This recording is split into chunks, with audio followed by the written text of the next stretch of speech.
Use an 8mm on this or a flathead screwdriver. We just want to loosen up that clamp. We'll make our way up to this area, loosen this clamp as well. Now we can give this a little wiggle. We're going to separate it from the engine. Separate this area as well.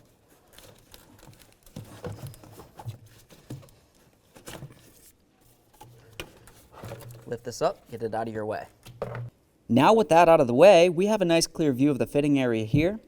Looking at it, you're going to be able to find a clip that's located inside this area. Now there is a special tool that you can go ahead and put over the line, press it in, give it a little twist, and it should go ahead and loosen that clip so you can slide this off. Not everybody has that special tool, so what I typically use is just a nice pick like this. I'm going to go ahead and try to find an ear on this clip. So I'm just going to come right inside the groove, carefully try picking around a little bit, and just see if I can get some movement from this.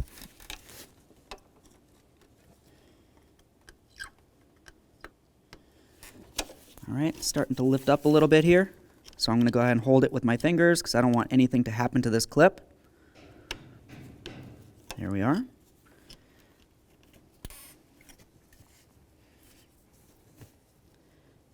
That's pretty much what it looks like right there. It's like a U. Set that aside. Go ahead and grab onto this line. Keep in mind there could potentially be transmission fluid inside this area. So make sure you have hand and eye protection at all times, of course, and a collection bucket under the area. Give it a wiggle, remove it. Now that the line's out, I always just put the clip back in there so you don't have to worry about losing it or misplacing it in any way. Now the other end of this line is going to be located right behind our grill, so let's get this out of the way.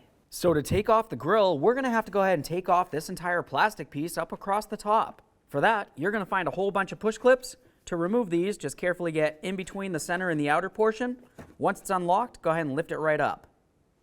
Do the same to all.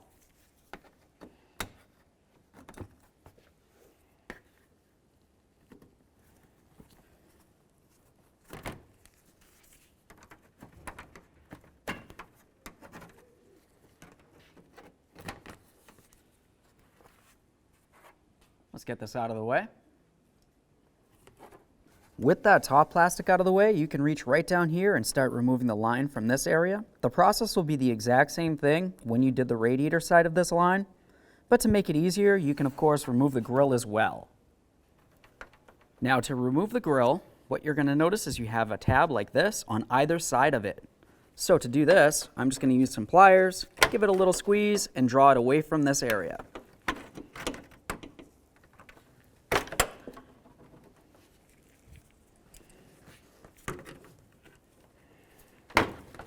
Following each of those tabs down, you're going to find some more of those tabs. Go ahead and give them a little squeeze and pop that off as well. We'll do that on both sides.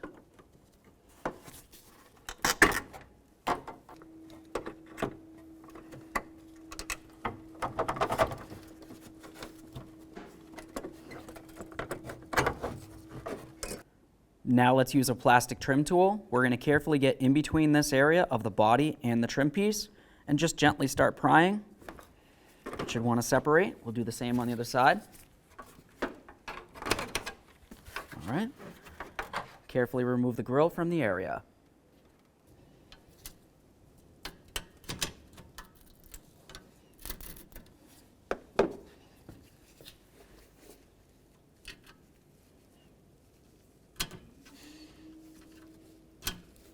Well, I can get under it, but I can't get it to want to come off.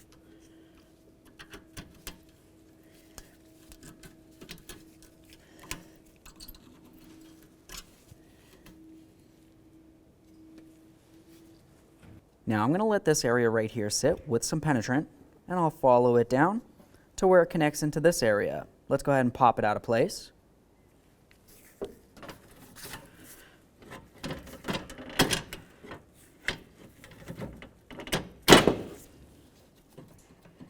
Now we can give it a little wiggle.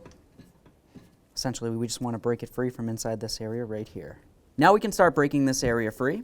So what I want to do is just grab onto this area where it has the bend. I'm going to hold up here, and I'm just going to try to pivot this area back and forth to try to break this area free. Meanwhile, I'm going to be trying to pull down the entire time to break it free from the cooler. There we are. Now that we have the line out of there, let's just go ahead and put this clip back in as well. Press it right in. Should click in. Okay. So now at this point, the transmission cooler line is nice and free from pretty much everything. But what you're going to notice is the area that it has to come down through is this small rectangle right here. Generally, you can try to push it and flex it and do whatever you need to do to push it out. But putting the new one in is going to be a little bit more difficult because you don't want to cause any structural bends on the line that could damage it in any way. So with all that said, we're going to go ahead and start getting this plastic piece disconnected from the body. Looking at it, you're going to find several push clips. Essentially, we're just going to get underneath this area, pop all the push clips up so this can shift around, and we should have a little bit more access to removing this.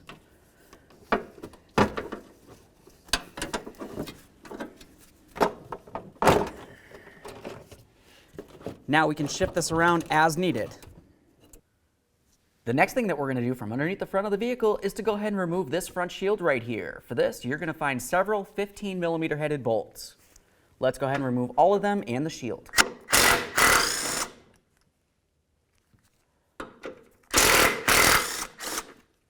Typically there's one in the center.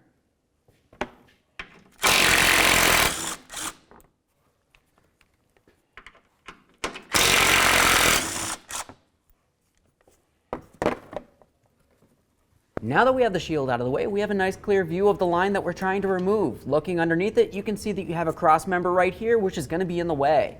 All we want to do is just gently move it back and forth, around and around, and we should be able to get it right out of this area.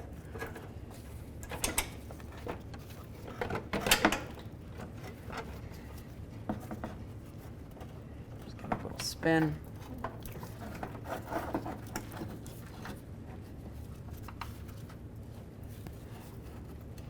Okay, for us, the tranny cooler line is actually torn and leaking at this point.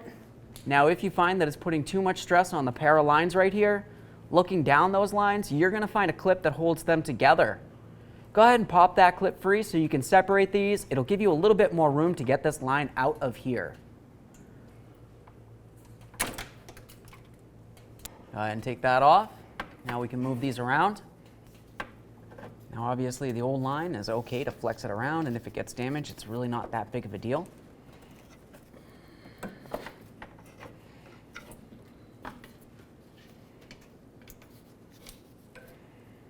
There it is, friends. Now it's going to be time to go ahead and prep our brand new line. What I mean by that is at the end of each of the lines, you're going to have the area where transmission fluid is supposed to go in and out of. So of course, we're going to want to make sure we plug that end of the line so no dirt or debris can make its way into the line.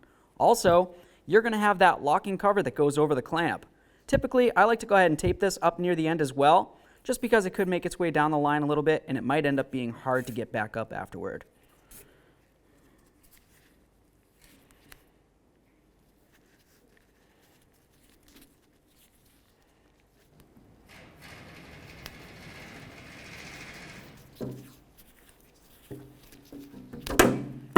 All right, let's get it in the truck. Once you have both ends taped up, let's get them in the truck. Now looking at this side right here, this is the firm end of the line. Making my way all the way over, I have the flexible end. The flexible end is the area that's going to go up to the radiator. So go ahead and make sure you have that in this area.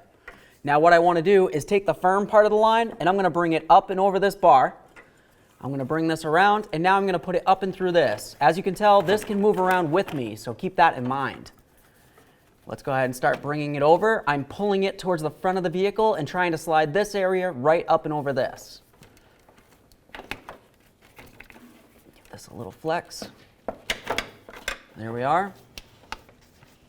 Now at this point, if I pull it, you can see up inside there. We're going to go ahead and start twisting this. As I twist it, I'm going to try to put this up and in between here. We'll slide that up and in there as well. Give this a quick rotation.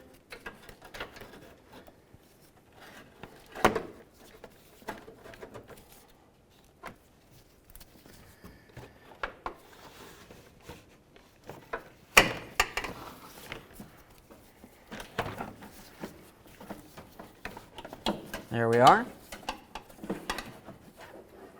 That's looking pretty good.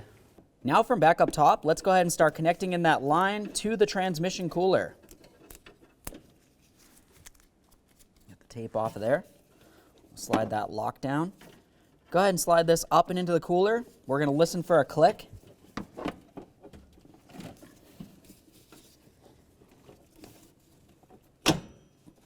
There's our click. Give it a nice tug up and down, side to side. Of course, you don't want to break it, but we do want to make sure that it's completely secured in this area. You don't want it to come off while you're driving down the road due to pressure. Once you're sure it's locked in, go ahead and take this plastic and lock it in completely. Now let's resecure the line. Let's get that line connected into the radiator. Go ahead and line it up. Get it straight as you can be, and then press it in. Listen for that click. Give it that nice tug. You want to make sure it's secure. Just like I told you before, there's going to be pressure in the transmission cooler lines, and you do not want these lines to pop apart. Now we can lock it in with our plastic lock. Double check it. So now that we have the line in there, we can go ahead and start putting this plastic in here. So I'm just going to look for where my push tabs need to go. Got this center one. Just try to line it up with the hole. Okay. All right, get that lined up. Press that in as far as you can. Let's make our way to both sides of this and put in the push tabs along there as well.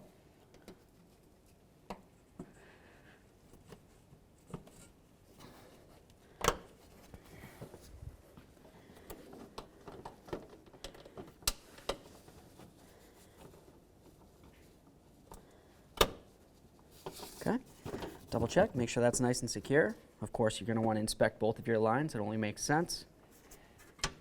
Now we can start putting our grill on here. When we're putting it on, you want to make sure that you line up each side of the grill. You have a little tab here. If you were to look inside along that body panel or the fender, you're going to find the clip area where it needs to go ahead and latch into. So let's go ahead and start lining that up. Now I'm going to wait on pressing this in until I get the top and everything else lined up all the way across. Okay, this looks good. Let's go ahead and latch this one in. We'll press in the bottom part, assuming that's lined up as well. Then you can make your way out to the outer portion. Do the same on the other side. Now let's take this panel. We'll carefully set it down on here. We're going to try to line up all of our mounting holes. Once you have the mounting holes lined up, go ahead and start putting in your push tabs. Now for these, typically I just start them all in. Once you have them all started, you can go ahead and lock them down by pressing in the center.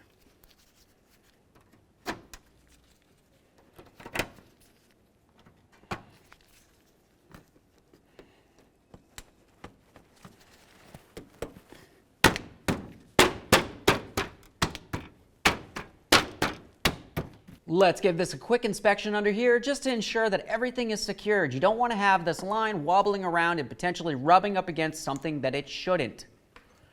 Once that's good to go, go ahead and take your little splash shield, put it back in position, start in all of your mounting bolts. Once they're started, snug them up.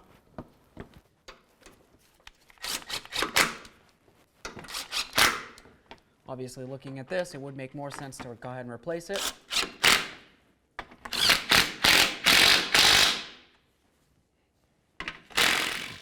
Now from back up top, assuming that line looks like it's nice and tight, we can go ahead and get this back in.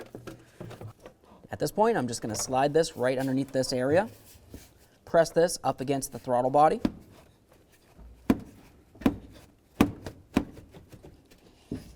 Now I'll make my way down to this side over here, connect this into the air filter box. Now we can tighten those two clamps.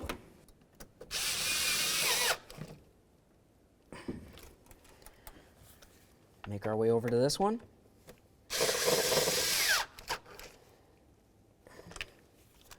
Now you just want to grab onto this and give it a nice tug. You want to ensure that no dirty or unmetered air is going to make its way into the engine. Now let's resecure our upper radiator hose to the air inlet tube.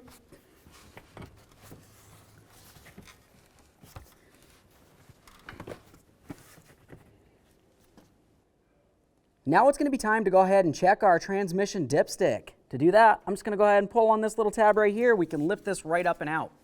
Now when I do this, I just take a quick peek at the color of the fluid that's on it. give it a quick wipe. Now we'll put it back in, and we're just going to make sure that it does have fluid on the dipstick. If it does not have any fluid, we're going to have to add some before we even start up this vehicle. All right, so now looking at this dipstick, I can see the area where this level is supposed to be when it's running and when it's hot. Right now it's not running, so the fluid should actually be a little bit above that. Once it starts, it's going to go down, and then as it warms up, it should make its way in between this grooved area here. So with that said, I'm just going to wipe it off one more time. We know that we have transmission fluid in here. I'm going to go ahead and slide it down and in, about halfway. Now we can go ahead and start up the vehicle, and we're going to let it run, get up to operating temperature, double check to make sure we have no leaks while this is happening. Once it's up to temperature, we can go ahead and check this fluid while the vehicle's running on a flat and level surface. Okay, so I checked for leaks. I don't have anything. The engine's been running for a little while, and it's up to running temperature. I'm going to come right down here. We'll put this in, give it a little twist, let it sit for a second. Go ahead and carefully lift it up and out of there, and then we're going to inspect the transmission fluid level. Looking at this, it looks as though I'm all the way down in this area here, which essentially tells me I need to keep adding until my fluid makes its way up into the safe zone in between these two hatches. I'll just add until it's in that position, close it up, and then take it for a road test. Now to fill this, it's going to be easiest using a nice, clean, flexible funnel. I'm just going to go ahead and add approximately 1 quart in my application of the manufacturer specified fluid. Then we'll start it up, run it for a little bit longer, and then recheck that fluid level.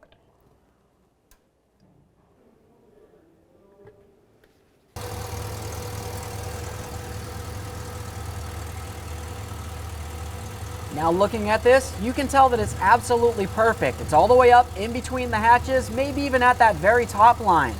If you happen to have went just a little bit above that, that's okay. But if you went all the way up to this area here, well then of course you're gonna have to get some out of there. Easy way to do that is to come right through this dipstick right here with a vacuum device, and you can generally draw some fluid up and out of there. Of course, if there was a lot of fluid in there that wasn't supposed to be, you could also drop that transmission pan. But then at that point, you're replacing all the fluid. All right, now that we're sure it's good to go ahead and push it all the way in and lock it down so there's no way moisture or debris can make its way into your transmission. After you've done this, it only makes sense to go ahead and clean down your mess and then take it for a road test. Thanks for watching.